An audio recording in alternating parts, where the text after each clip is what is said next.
In every class, there is at least one student who sleeps all the time. They are probably at the corner, very back of the room. Then there's the teacher's pet, who is often my friend.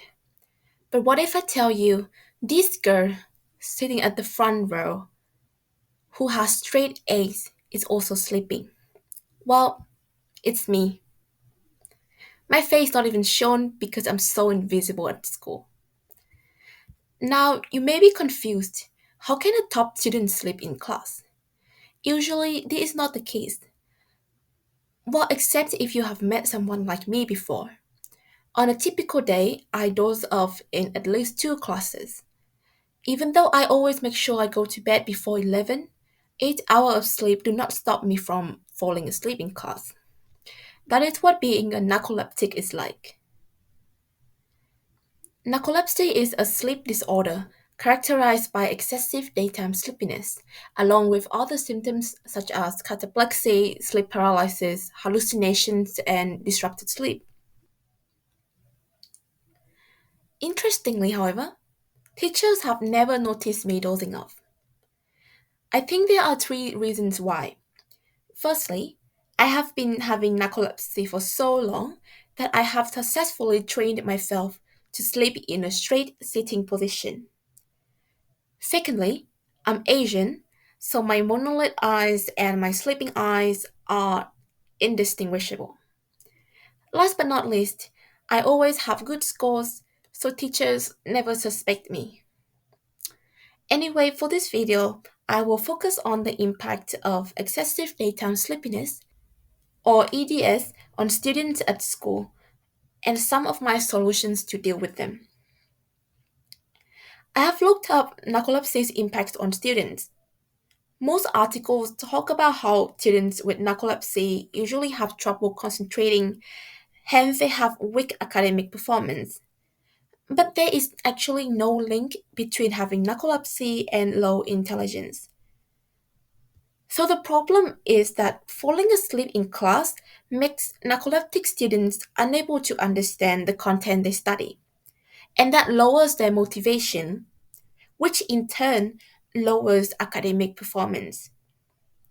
In contrast to the assumption that narcoleptics do poorly at school, I have actually been a top student. My narcolepsy got worse when I started secondary school, but I had the best or one of the best overall scores for all of my school years.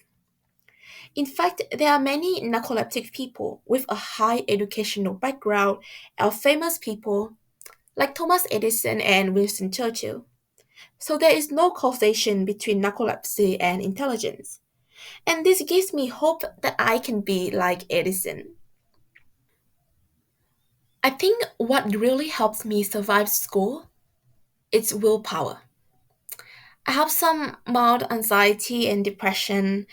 I have suicidal thoughts and I often break down in tears for hours. Like many other people.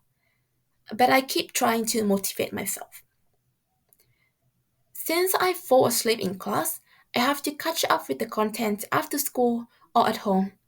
It is very important to prioritize this catch up to ensure you don't miss out on anything.